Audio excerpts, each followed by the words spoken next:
Hello friends, Hello. Hello.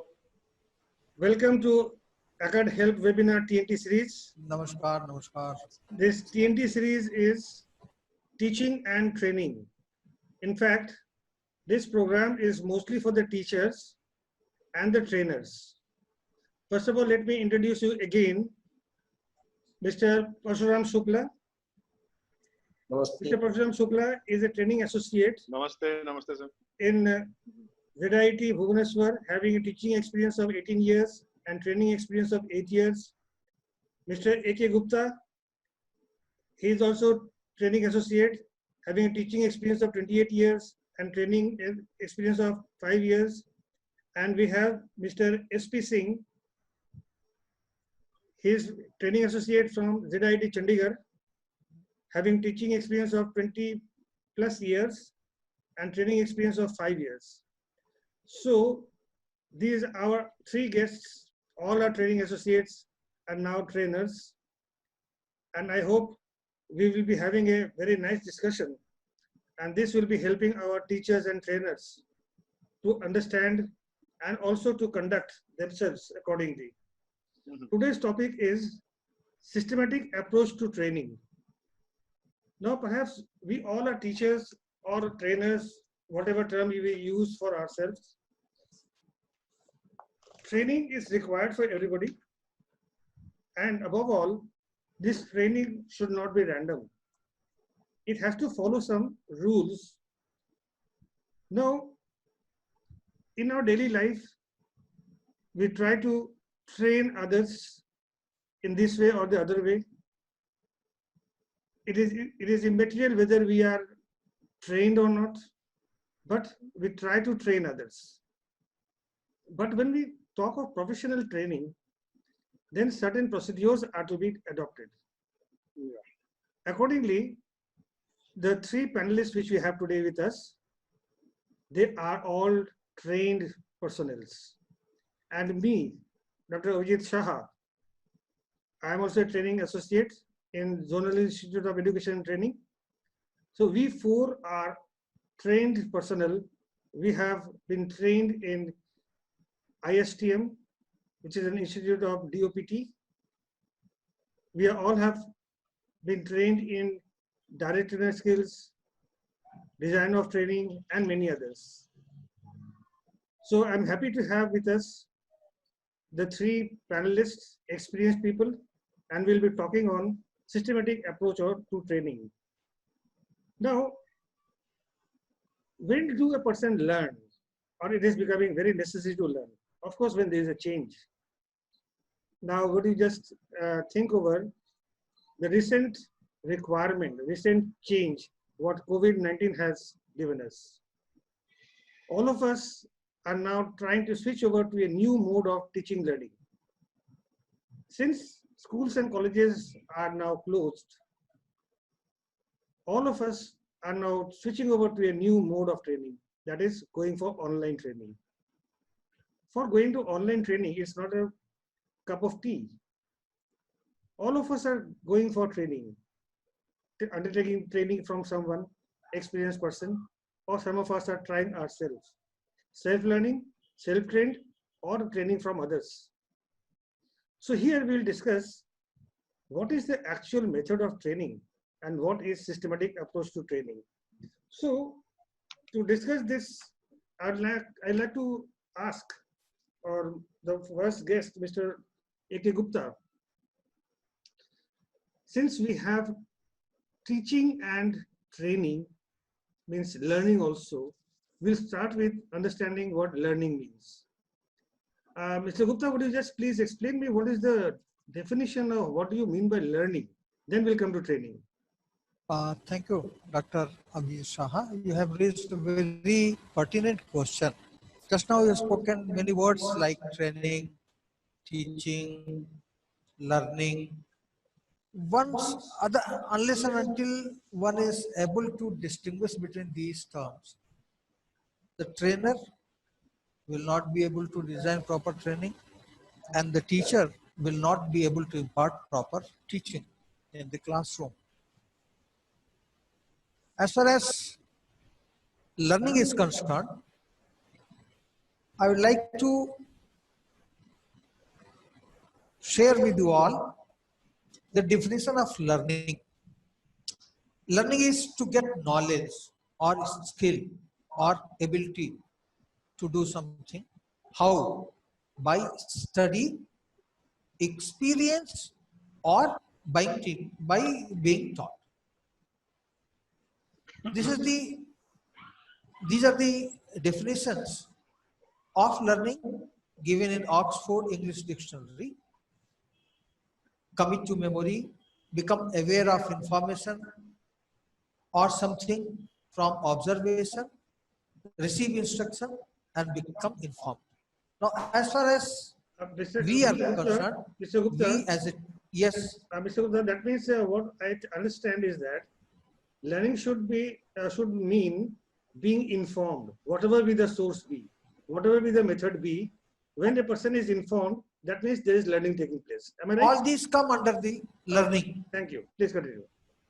All these come under learning. But as because we are trainer, so we have to focus on these aspects. That is skill, developing skill of the training, developing the ability of the training.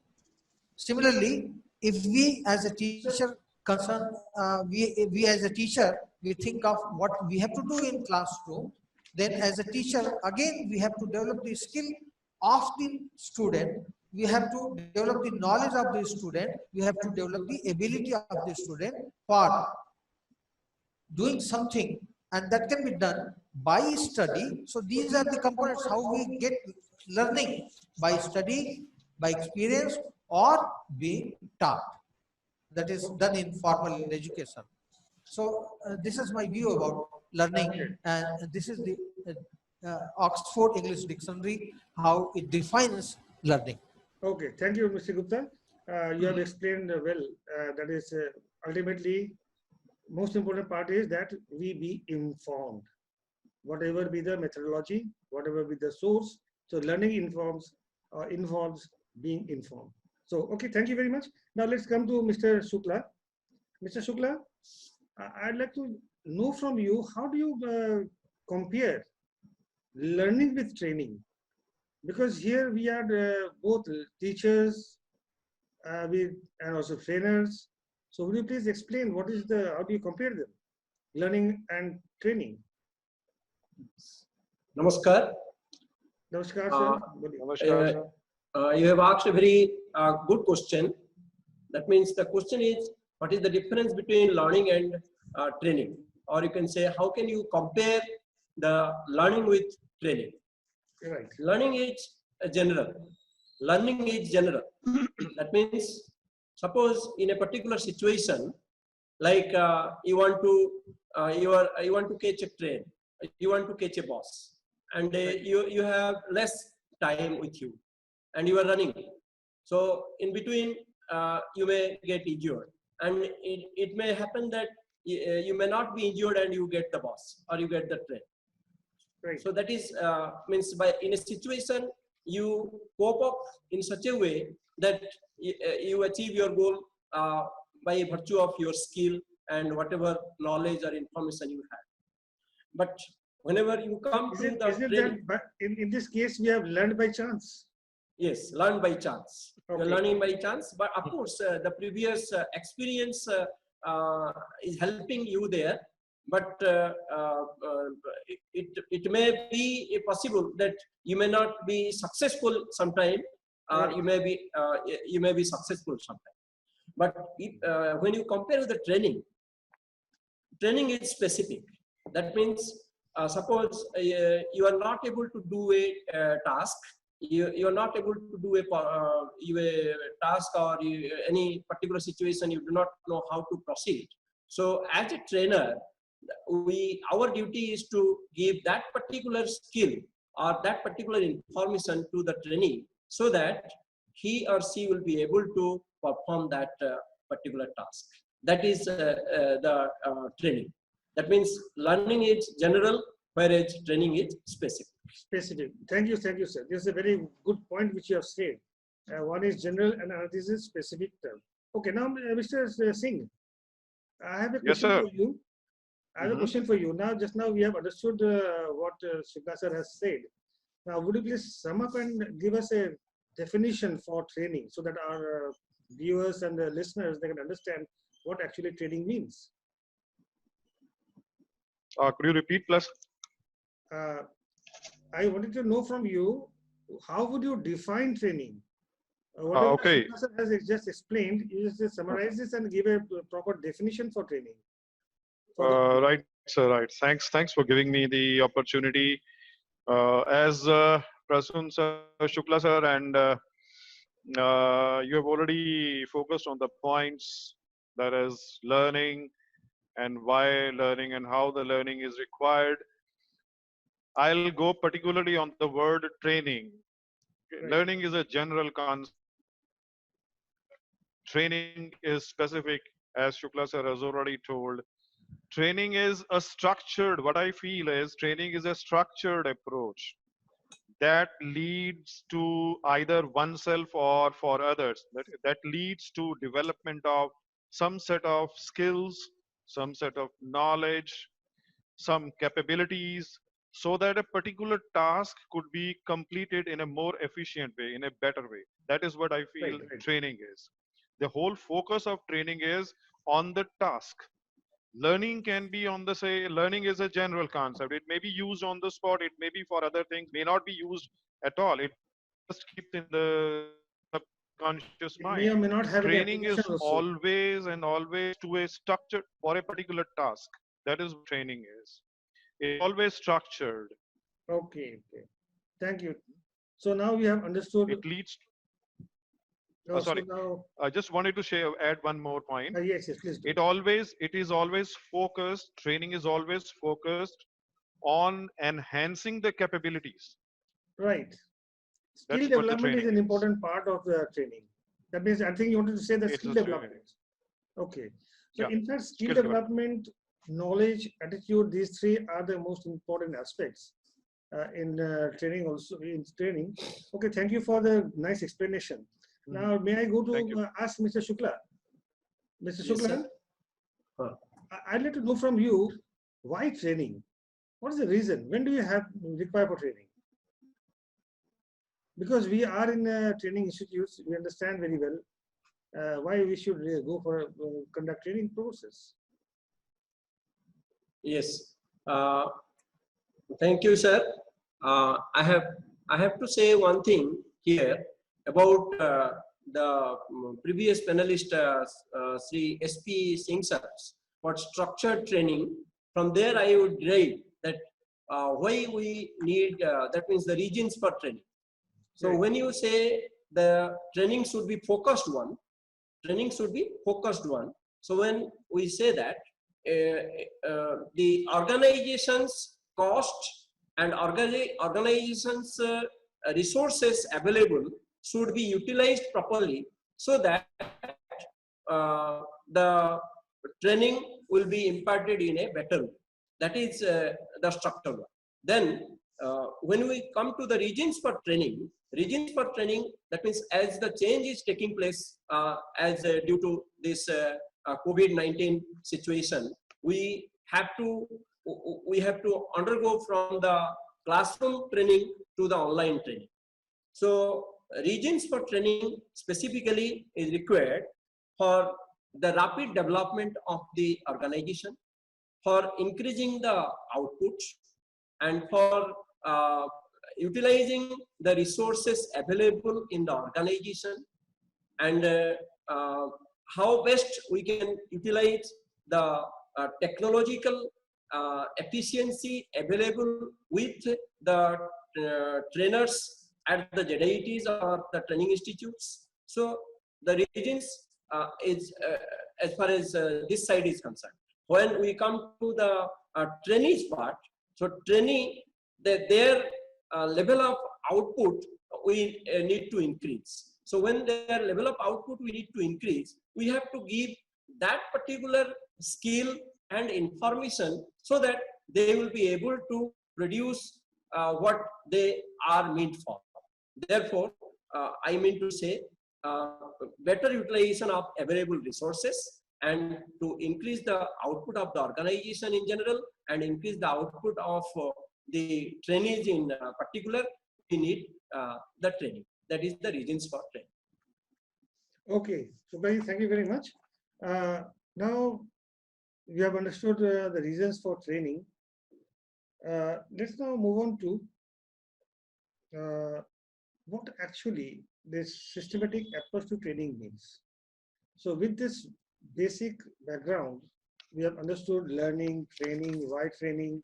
Now let's move on to the actual focus point, that is systematic approach to training. May I request Mr. Gupta? Mr. Gupta, would you please explain what this SAT is, or systematic approach to training is? I was listening to the speakers and I was getting many information from them. The gist of all of them is that training is Yes, yes. training is given to impart the performance, to improve the performance of the training. Let me share with you one presentation. Is it visible to you all? Yes, sir. Right. See, at the center of the cycle, there is performance. Right. The ultimate purpose of imparting training is to improve the performance. See, there is a gap between what the trainee is performing at present before taking training and what is the expected performance. That gap is to be filled by imparting training. For that, we should identify the need. What is the need, training need? And based on the training need, we have to plan and design appropriate training, then implement the training, and then assess whether the training has been effective or not, whether the training imparted has been able to fill up that performance gap or not. So these are the 4 steps in systematic approach to training: identification of the needs of training, planning and designing of training, then implementing training and assessment of training. See, these can be called pre-training aspect. These are to be done before imparting training. This is training period and this is after training. A complete training will include 3 stages: pre-training, during training and after training. So this is my view. Thank you very much, Mr. Gupta. And I would like to give you one very important acronym for this. How to memorize, or how to at least keep in your mind what is this systematic approach in training. There's one fantastic acronym, India, INDIA. These 4 steps, what just now Mr. Gupta has explained, that is identify the training needs, planning and designing, implementing, and then assessment.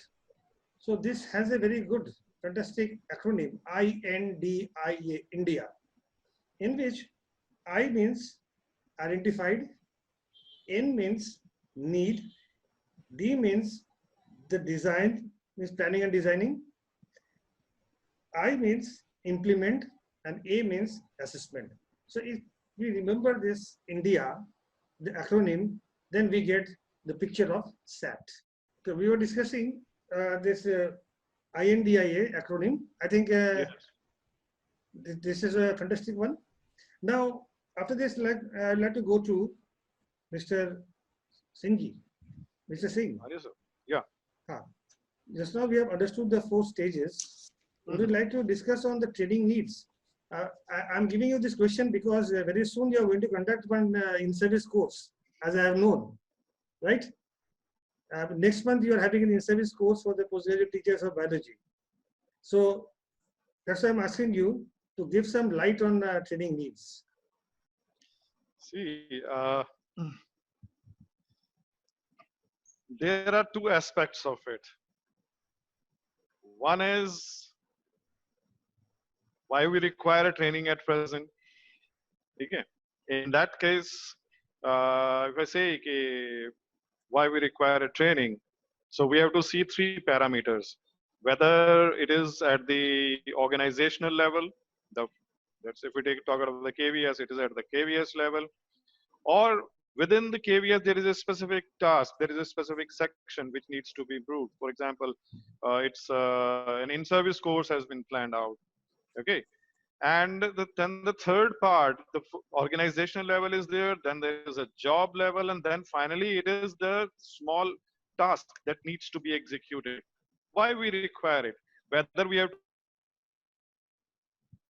do it at the task level or at the job level or at the organization level. But I believe, okay, if we, it is always from bottom to top. That if the individual person is performing, is trained well, the person performs the job well, and the result is organization survives. So training is required in that point. But for this, we need to analyze key. There are certain parameters on which a task is to be executed, and whether the person who is to do that particular task, whether the person is capable enough, the person is knowledgeable enough, and the person is having a right attitude to perform that training or not.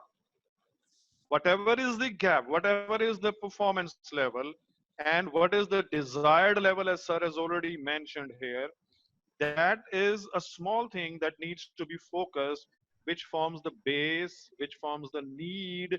Yeah, now there is a need of training. We need to fill up the gap, as sir has already told about it. Right. So And- then starts the step-by-step processes where we then design, where we then implement, and finally we check it out the process.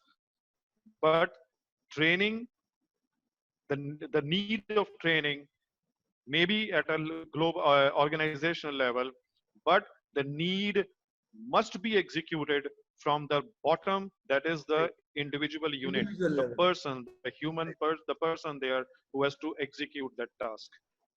That means the need analysis will start from the individual level, Individual level. right? So, and The ultimately, the whole purpose is focused on what is the job, what is the task actually, and what is okay. the expectation of the organization? What is the expectation of the organization. Yes. But then we have to see who has to perform the job, Right. because person to person variations are there. So training is not a uniform thing. Everybody, every person in the organization needs the same level of training. No, it's not like that. There is one particular task, and there are 4 or 5 people who can do that particular task, but everybody will have a different need. So we need to plan accordingly. We need to, there are certain basic concepts, there are certain basic training parameters, but there are certain specific needs also that needs to be focused out. For that, of course, we do training need analysis. Right. Thank you very much, Singhji. You have explained very well, and ultimately, what I understand is Thank you. the objective of any training should be to reduce the performance gap. Gap. We find the expected level and the performing level, the gap has to be reduced. Then I would like to, sorry for interruption. Yes, Sorry yes. for interruption. I would like to put one more word in between it. Yes. The expected level of performance and the actual level of performance. But one word that I want to add into it, expected level and achievable level. Achievable level. That is more important. I expect a lot of things. I expect 100%. I Yes. do a lot of work on it, but I am not able to get 100%. I achieve 80%. Right. So this thing has to be incorporated, achievable, and of course the desired. That's why you remind me, Singhji, you have reminded me of the objectives, smart objectives. Where Right. specifically this word has been used, achievable. Yeah. So one has to be realistic. Realistic. Has to be realistic approach. Thank you very much. That is realistic approach. Yeah, rightly said. Rightly said. Now may I go to Mr. A.K. Singh? Singh sir. Just now, Gupta sir, Mr. Gupta. Now just now Singh sir has discussed the training needs. Now would you like to explain that how do you design or how do you plan a training? In brief, we don't want to go to very much in details. We'll have another discussion on this particular topic only. But now, as a brief discussion, I would like to just give us what is this training plan, or how do you design a training plan or training? This is a very wide, there's a major scope over here. The actual design of training will depend upon the needs, training needs. We sometimes performance aid and the training. So many needs can be fulfilled by providing aids. Where aids are unable to say give us the result, then we impart training. And it should be based on the needs. It should be based on the resources we have. It should be based on the availability of the say trainers. So all these things will be under planning of training. The training should also be planned to know the entry behavior of the trainees. The training should also be, the design of the training should include the, say, how to assess whether the training has been successful or not. So it is a very wide concept, and so many things are included over here. Ultimately, training design should include the performance analysis and accordingly learning units, the learning objectives which is to be taken care of during training, and ultimately the assessment.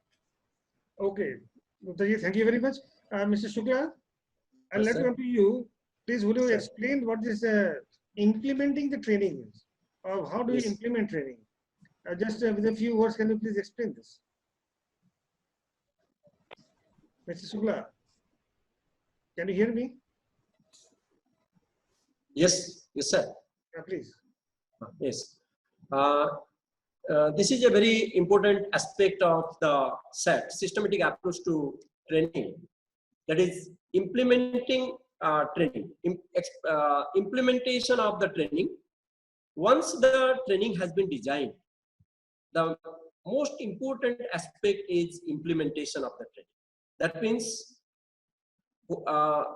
in the ground, after the training has been designed, in the ground it will be implemented. So for implementing, the motivation level of the trainees are very important. The organization skills are very important.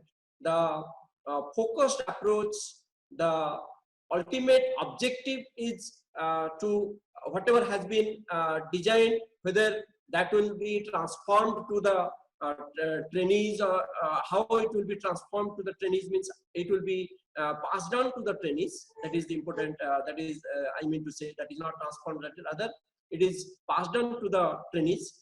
So the how it can be done? It will be done if it is implemented properly. Means who will be implementing? The implementation part totally depend upon the organizational skills, the managers, the trainers, the supervisors who are available in the institute, how far they have been motivated to impact the training as per the expectation of the trainees. Therefore, the implementation is very, very important. If I go down to other aspect, rather some other areas like where we are lacking. Why you are lacking? Because of the implementation. We have a very good policy, good program, good design, but implementation part is lacking. So that part should not happen in this training institute, because we have skilled personnel, means the trained personnel. So this is the implementation part. Mr. Thank you, Shukla, sir. I'd like to just recall that, Sir. Any training is successful when the objectives are very clear. Yes. Number one. Yes. And Yes. the training has to be more realistic. Yes. And it should be in the context of the organization and should be benefiting the participants directly. Yes. Yes. when the participants understands the importance of the training, then I think training becomes easier. Am I correct, Mr. Singh? Yes, yeah. Yes. Okay. So Mr. Shukla has nicely pointed out and discussed this fact. Now, Mr. Singh, I'd like to come to you. Yes, sir. Now we have already gone through some of the areas, and we are coming now to the post-training part, that is the assessment part. Assessment. That is result assessment. What is this result assessment? How do you do it? In very brief, because these are very long terms. Okay. Short, but the discussion goes very long because it itself is a chapter. Now I'll just pinpoint on the process that as I said earlier, the training is based on a particular skill to increase the competency of a particular task. That is what the point is. So need was there, assessment, the need was there, training design was done, training was implemented. Now we need to check the whole purpose of this training was a particular thing to be to increase the performance of a particular person or a particular system, whether we have achieved our goal or not. That is what the point is. We need to assess it, whatever design we developed, whatever the way we implemented it, whether we achieved our objective or not. That needs to be assessed. Then only performance could be increased. And suppose we get to the point, okay, the desired level has been achieved. So what is required? We have to redo the whole process, but now in a different way. Right. The way we designed it, the way we implemented it, we couldn't get the proper results. So little bit modification at our level is also required. But the assessment part, for assessment, we can have different. I'll not go into details of it. There are many ways for the assessment. For example, uh, a training has been given to a plumber to fit a tap. Right. Simple thing. If the person is a new to the job, now we tell him, okay, this is to be done like this, and this is to be grooved into this like this. Okay, now you do it. We plan for it, and then the person is doing it. We implement the part, and then the person is doing it. When the person does it, then we check it out. Whatever we told, whatever we trained him, the way we trained him, was it effective? It includes even the skills. It includes even the way we communicate. Everything will be pictured out when the person is able to complete the task. That means training has been done. So for assessing, we need to bring the task performer into actual performing situations and do the task. Then only we can get it out. Okay. Okay, since you have wonderfully given an example of the plumber and tried to explain this, it's really a fact that when the plumber does the work, we will check it whether we put on the tap, check out whether water is leaking or not. So this is how we try to analyze, assess the performance, whether it is done correctly or not. So in fact, if you just sum it up, then whenever you go for the assessment, what we think first is, uh, we think whether the person, the trainee, has achieved that level or not. We try to understand by our own analyzing methods. Am I right? Yes. Or as for example, a person is already working in a field and we want his skill to be improved, then his initial skill and final skills, they may be compared to discuss or to find out whether some improvement has taken place or not. Like this, we try to develop several modules or parameters how we can assess the results. Am I right, sir? Yeah. Thank you. You have given wonderful example also, and people will understand very easily. And now we Thank come you to the next point of discussion. That is, now we have been discussing like good professionals. And now I'd like to ask Mr. Gupta, would you like to give us, till now we have discussed so many things. Now, ultimately, we want a learning unit. We come to a learning unit. And this is very important in a training program. So whenever you go for training, then that has to be put into capsules, into units and all. So please discuss what is this? How do you define a learning unit? We'll come to discussion later on. But what is this learning unit? Okay. Thank you. Very nice and pertinent question, because unless and until we are aware of what is learning unit, we will not be able to do justice with the training or with teaching. In case of training, let us be aware that how does training differ from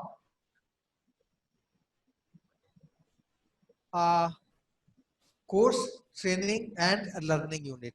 I would like to share one picture with you all. Okay, please.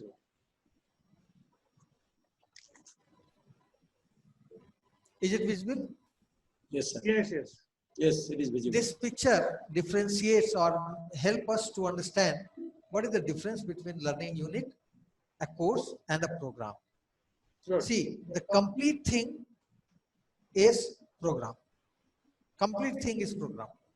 And small sub parts of it, this is a course, this is a course, this part is a course, this part is a course. That means if we teach or we train how to cultivate and grow plants, then this will be a course. Similarly, if the student is learning about plants and insects, then this is course. Out of that, this part is learning unit. Learning unit 1, knowledge or imparting learning about the plant. Learning unit 2, learning unit 3. That means learning at the bottom level, and many learning units comprise together to make a course, and many courses comprise together to become a big program. So learning unit is that part of training which is to be focused upon, and many learning units will jointly make the trainee or the student able to acquire the ability and the skill to perform as per expectation. Thank you, Mr. Gupta. You have done a wonderful job, because now I still find many people, they are confused with two terms. One is a course and another is a program. What is a training course and what is a training program? Still people are confused, and you have made it very clear what a program and a course mean and how do they differ. So in mathematical terms, I find it is, though I'm not a person of mathematics, course is a subset of program. Am I right? Yes. Yes, yes, yes. I may say Yes, that yeah. course is a subset of Subset of program. program. Okay, thank you very Yes. much. Yes, sir. Mr. Shukla, Yes, sir. I want from you a brief description of this learning unit. Just now, Gupta sir has explained program, Yes. and then from program to learning, program, course and learning unit. I'd like to go to you very specifically on a very short description of a learning unit. Sir. Thank you, sir. This is again a very important aspect of this SAT, systematic approach to training. I would like to go to Gupta sir's analysis. Just now, he has given a very good idea about this training, that is training program and course. So training program in our subject, we say that is the macro level, and in this course is micro approach. Right. In your subject, macro and micro. Micro and macro. Good analysis. Then coming down to this learning unit, we have already had a very thorough discussion about this entire learning unit. So learning unit can be described in this way. First, we have to have the objective in the learning unit. Then we have to specify the entry behavior. Then we fix the learning event. Then we have to assess the performance. We have these 4 areas. Learning unit consists of these 4 areas: objective, the entry behavior, learning event, and the performance assessment. Thank you very much. Thank you. Thank you, sir. With a very short description, you have given a very big information, the composition of a learning unit. And now we are almost coming to the end of our program. Now, before we end, I'd like to go to Mr. Singh. Mr. Singh, I would like you to give a simple model of it, a learning unit. Just now, Suklaji has discussed. Would you please give a learning model, a unit model? Mr. Singh, Yeah, now audible. okay, please. Can you give a simple model of a learning unit? I'll put an example here. Right. Suppose there is a teacher who needs to teach a particular topic, suppose human physiology, if I call it as human physiology, being lot many parts, lot many things are there in human physiology. But today, the person cannot take everything all of together. So person has to, the teacher has to divide the sections, okay, has to arrange the sequences. Okay, today we can take the part of heart, or today we can take the part of lungs, the respiration, or breathing, or all these things can be taken out separately, because everything cannot be given all of a set. Okay. So learning unit to me is a small specific thing, small specific activity oriented part of the training that will lead us to that small one particular objective of the training.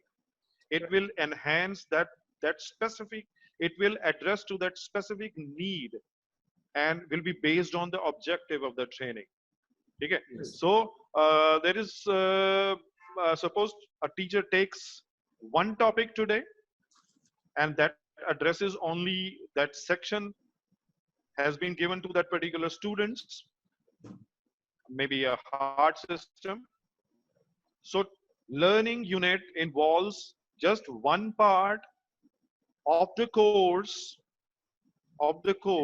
that will specify a particular objective, or that will lead to a particular competency or Right. a knowledge level.